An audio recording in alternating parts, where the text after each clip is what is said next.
We bow before you, we exalt your name, we lift your name on high. You are God Almighty, the one who was, the one who is, the one who is to come. Lord God Almighty, uyaphila, unamandla, umuhle, uyesabeka, ungcwele, nasemva kwemini nje. KoThixo abakhonzwayo akekho njengawe. Awubuye uDagoni, uThixo wamaFilisti, awubuye noAshera, unkosikazi kaDagoni, kodwa uThixo ophilayo. Umile uze kube phakade nasehlweni sibonga ubuhle bakho, sivulela umnyango wenceba ubasize kule ndawo. We give you glory, we give you honor, we worship you Lord in Jesus mighty name. Amen. Masithathe ithuba sibulise kubangcwele bonke ngelihle igama lenkosi uYesu. Amen. Siyabulisa emvuselelweni ngelihle igama lenkosi uYesu. Amen. I know ke bakumention umcimbi wemvuselelo. Abantu ba expect uba makushunyele kuvuthwe kakhulu. Asizuvutha tu. If siyavutha mhlawumbe sawuvutha ngecawe. Ngoba it is my prayer ukuthi if singazibamba ezizinto and go and practice ezizinto, siyaba ngamakholwa akhululekileyo. Inkosi nisikelele. I wish we can have even a workshop. I know umabungcwangu ulapha, ukhonza nani, uba utozini balapha, mhlawumbe bakhona nabanye abantu abane businesses, that we can equip youth, especially females, young females, ngendlela imali kwi-business world ininzi kakhulu. And xa umuntu ongumama okanye ongusisi une-advantage engapha kokuqonda izikho zakho zikhulu kakhulu. Ube ngumuntu ongumama, ube ngumuntu omnyama, uphinde ube mtsha. Inkosi nisikelele. I wish if singanayo lo workshop or seminar or whatever, noba ku-Saturday nje sike sithi how to open a business. You know, abantu abaninzi bane understand ukuthi ukuvula business you need capital. Ndizayivula njani nanto futhi ukuze ioperate ndidinga imali. Kanti uyakwazi ukuvula business uyiregister mhlawumbe lo amount of money. I can even give abantu aba-quick ekuyenzeni yonke into, register kwenziwe yonke into in a very short space of time. I-business yakho irani futhi noma ubhizi uyasebenza you can open i-business mhlawumbe umntana khona 18 ibe ihleli pha ungazihoyi as long as aba neminyaka, because nokuba neminyaka okanye inyanga eziliqela iyakusebenzela loo. Let me make an example. Uvula i-business ye-cleaning okanye i-business evulekileyo apho ukwazi ukwenza i-cleaning nantoni. Then Home Affairs, SASSA, SARS, High Court, wherever, badingi cleaners, banayo material. Bayakutela uba wena kasiprovide nge-cleaner. So your duty ukufuna umuntu okwazi ukucleana aye kwayo clean offices. Ngemonthly ubhatala bani? Wena then ubhatala bani? Lo muntu umcelileyo. Khange wenze nix akho nto ephume kuwe. Mhlawumbe lophuma kuwe imali nje ye-uniform, ingasiskipa ingayibona umuntu acibe cleaner. The more zisiza, the more uba nezinto eziproper. Inkosi nisikelele. Ixesha lendlala ebandleni liphelile. Ixesha loba sithi sifuna ukwenza into singakwazi uyenza, that time is gone. And it happens makhona kunabantu abalapha abanye zimillionaires but babambe isandla. You know kukhona izinto uthi xa ngakwazi uzenza up until wena wenze something. Uthixo akakwazi kuza undenzela izinto endinako andinikezileyo amandla ukuthi ndizenze. And abanye understand that. Ndiyoyika ukubeka esimple ecacileyo. Kodwa uThixo akakwazi ukwenza into capable and able. uThixo undinikezile amandla ukuthi ndiyenze. Emveni koxa ndingayenziyo ndicinga fanele uThixo uzawuzondenzela. Kunerole efuneka idlalwe ndim, kunerole efuneka idlalwe uThixo. Iwesi xa uThixo endinikile amandla ukuthi ndiyenze into. Omnye utata kwenzeka i-encounter, uJesu uqobo uza kuye uzomxelela izinto. Uthi kusemnandi lo tata enjoya ubuyesu ethetha nexela izinto. Usathana egqi. And once esithi gqi usathana udisturb the conversation between lo tata noYesu. And lo tata expected ukuthi uYesu akhalimele usathana. uYesu wathula. And umbuzo lo tata uthulelani uYesu ungakhalimele usathana aphe. Uthi uYesu no. I've given you igama lami. I've given you power to cast the devil away. Even more, immediately at Satan, Satan gone. Because Tina Sifuna yonke kuThixo yenza ngokwakho fikelela apho singafikelanga khona. Let's do our part. Let's party. Mandithethe lento. Mandithethe. Nokuqaka abanye bazakuthuka kodwa abantwana bayazazi izinto bafunda ngazo esikolweni. uThixo xa nizaba nomntana akazuza azondenzela umntana.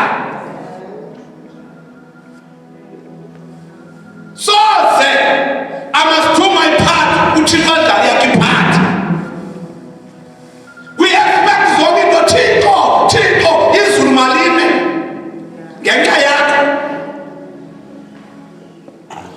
Makube yonke ibhizinisi ezimbiwe nakuSiphiwo xakane nento whereas uSiphiwo nikeziwe he is capable, he is able bazenza izinto. Do you know benza izinto sinazo kuba nje sithanda sizinikiwe ngalaa ndlela yayisenzeka ku-Israyeli. uThixo uthi before utsho ku-Abraham uthi bazawuthinjwa abantwana babo for a certain period. Emveni koko bazawuphuma baye ezweni lesithembiso endibanike lona. Utsho ku-Abraham, Abraham atsho kwabalandelayo ko-Isaac, atsho ko-Jacob, atsho bayothinjwa. Siyalazi bali sebethinjiwe bahlala iminyaka emveni koko uMoses azalwe bakhululwe. Athi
jongana ngokuphaya uIsrael wathi selefikile eKhanani kuthiwa kwakunemihlaba bayinikiwe kodwa bakayinyathela bakayithinti uThixo dathi athi kusanemihlaba emininzi elingakayenzi into ndinikile but anikayithatha even spiritual kunemihlaba efuneka uyinyathele spiritual in your own spiritual life dimension efuneka ufike kuzo kodwa kukho abafa bengafikanga bezinikile ityala libona likuThixo no likumzalwane inkosi mselele so masithathe into zethu khiyo uthatha into zethu kumthandazo kufundiswe andizungena deep ekuthandazweni kukunikela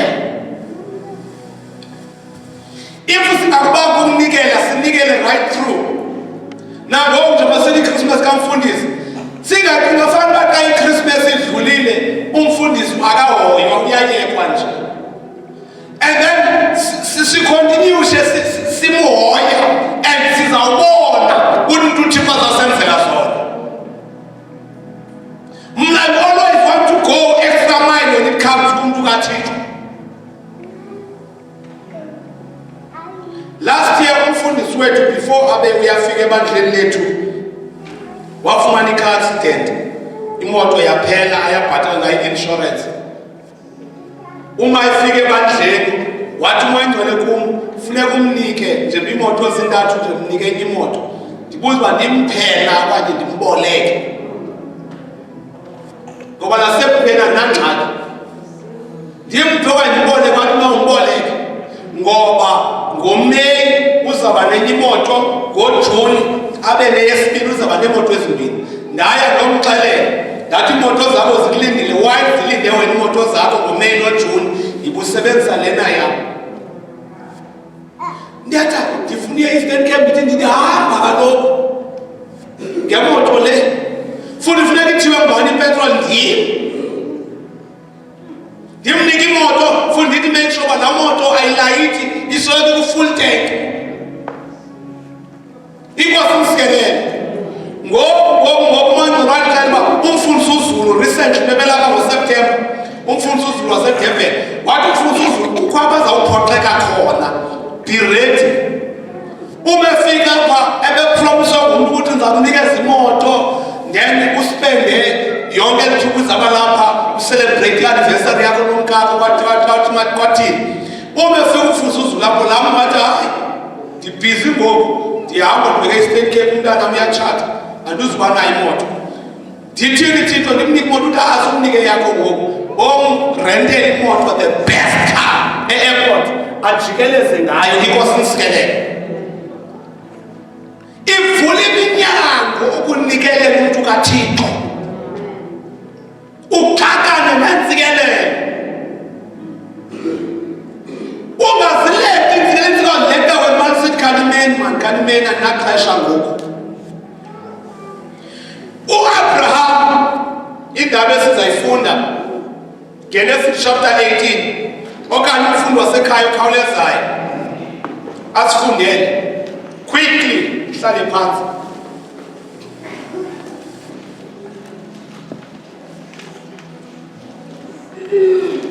sekhona seyifumene Genesis 18 verse 1 uhle naye ngokukhawuleza esiXhoseni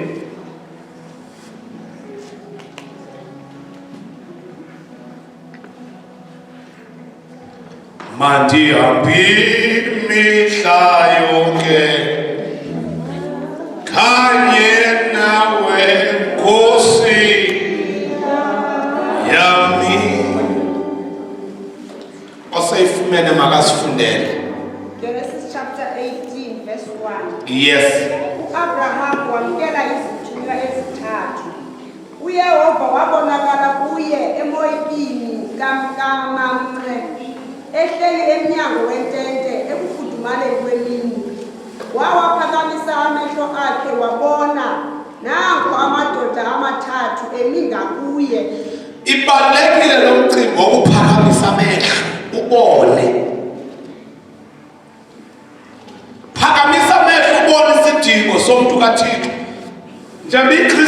nje kamfundisi, Christmas kamfundisi qha. I-Christmas kamfundisi, i-Christmas kamama umfundisi, i-Christmas yabantwana. Phakamisa amehlo ubone.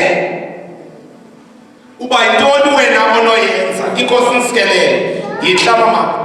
Wabona wagidima eya kukhawulela esuka emnyango wetente. Waqubuda emhlabeni wathi, Nkosi yami, ukuba kaloku ndibabalo nguwe, musa ukudlula umke kumkhonzi wakho. Makhe kuthatyathwe intwana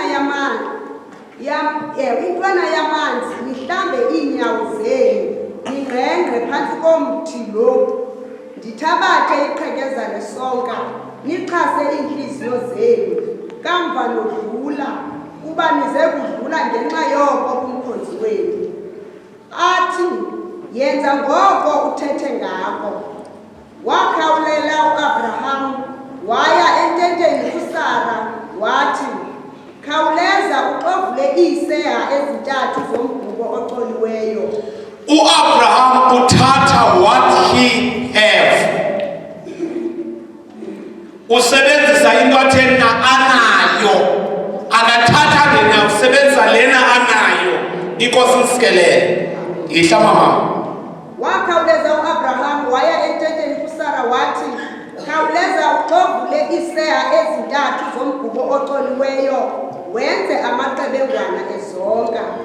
Wagidima waya ezinkomeni uAbraham, wathabatha ithole lenkomo lithambile lilungile, wanika umfana wakhawuleza ukulilungisa. Wathabatha amasi nobisi nethole lenkomo abelilungisile, wabeka phambi kwawo, wema ngakuwo phantsi komthi lowo adla. Athi kuye, uphi na uSara umkakho? Wathi, nakho ententeni. Yathi, ndiya kubuyela kuwe lakubuya eli xesha. Yabona, uSara umkakho uya kuba nonyana. Weva uSara esemnyango wentente, wona esemva kwayo.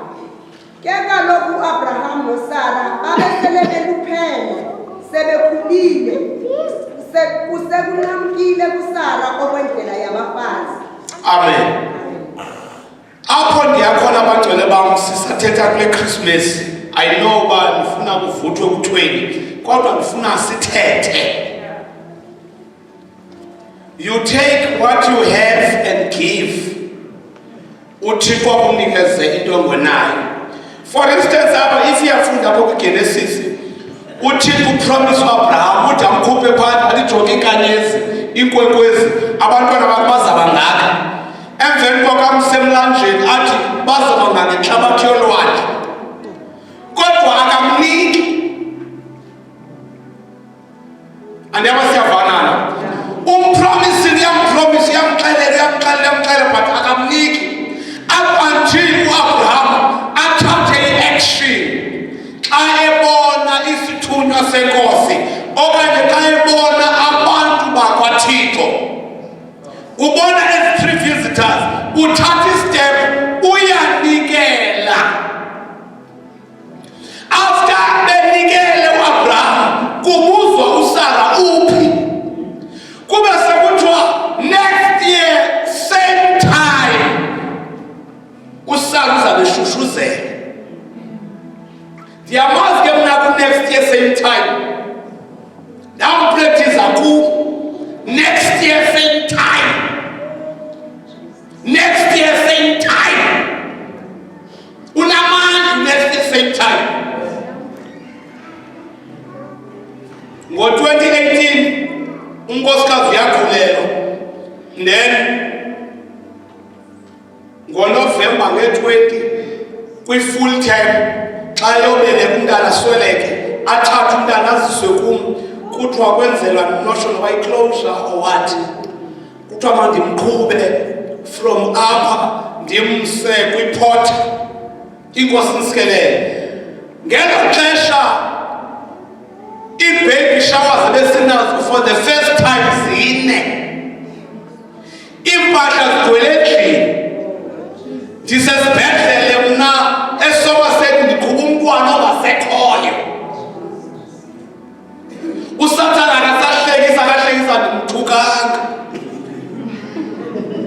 nithuka lena ngisinisiwe kodwa ngamoshe ngoku ndithi masithukeni ndithi masiphaka ngesithuku sathana ngeva asinomthuka singabuyanga kaloku izithuko noma sisinisiwe zilapha kunedula ukulongathi sikhona ikidlula inja my brother sikhuphe edrive idlula apha phambi kwemoto yenzani le phume sibaleka but amazwi endawathethayo nathi sathana uthini ongathintwa next year same time ndizabe ndiqhuba uphilayo andifuna utshintsha sibhedlele next year same time same hospital same gyni ndizabe ndiqhuba uphilayo yazi-20 zikaNovemba ndiqhuba ongasekhoyo nge-12 zikaNovemba same month same hospital same gyni ndiqhuba ophilayo naku-Abraham kuthiwa same time next year ngenxa ye-offering ukuthatha okuncinci onako unikele ngako kukhona omnye umama webhayibhile xa ufunda incwadi ye-2 Kings chapter 4 I think verse 10 apho lo mama wathi umyeni wam ubhubhe enamatyala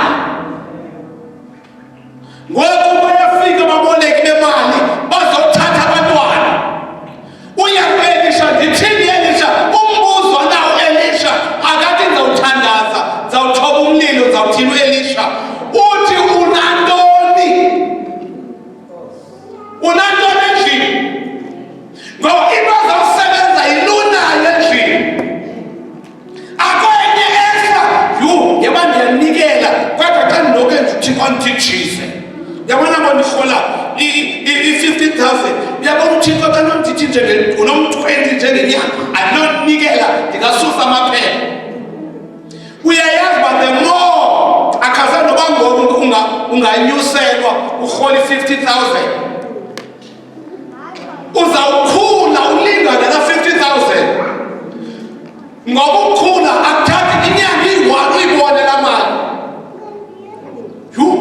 bendihola i-20 ngondihola i-50 asenintsi le mali inyanga yokuqala inyanga yesibili ngoba kumane usithi hayi mani incinci le-TV ndifuna enkulu hayi mani ezisofa zindala ndifuna eze-15,000 hayi mani into ethile abantwana bangafundi kwesi sikolo ndiyabatshintsha ndibasa kwesi ngoba sibhetele zonke nto zi-endaphe zisiya kula 50 ilingane nala 20 komehluko noba ungarholi 100,000 uzawufuna usuke emfuleni uyohlala phiphiphi uyohlala e-7 phaya entabeni kunyuka ii-problem zilingane nemali oyirholayo which means sobe nemali enough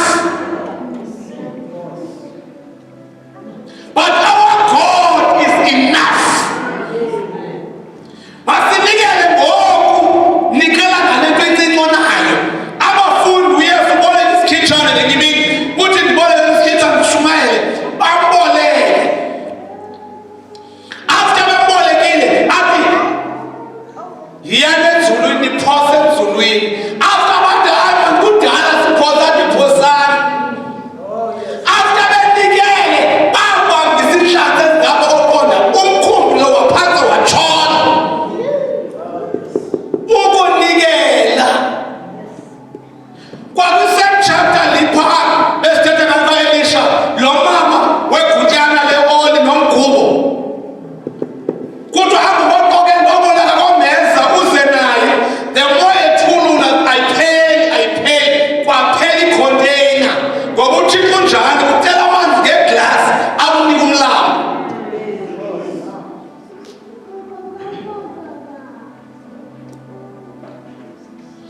kwapha ngezantsi omnye umama uhleli nomyeni wakhe wabona kwakukhona umntu omane edlulapha mani lo mntu udlulapha ngumfo wakaThixo wathi tata asinakomokhela nje igunjana apha phezulu wathi utata masimokhele xa edlulapha mane edlulapha afumane okutyiwayo sizawuthatha oko sinako ngoba umnikelo ayikokurobha mntu we don't say hayi ngofuna imali ezizala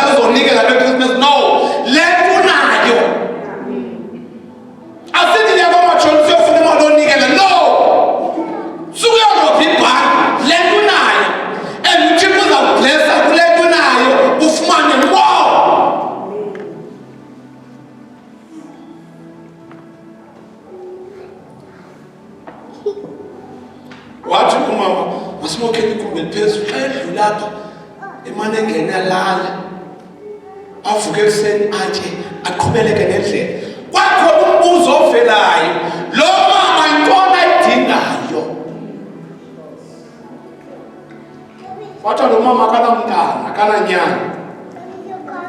Kwathiwa xa siphinde sibuya same time next year uzabe eshushuzela umntana.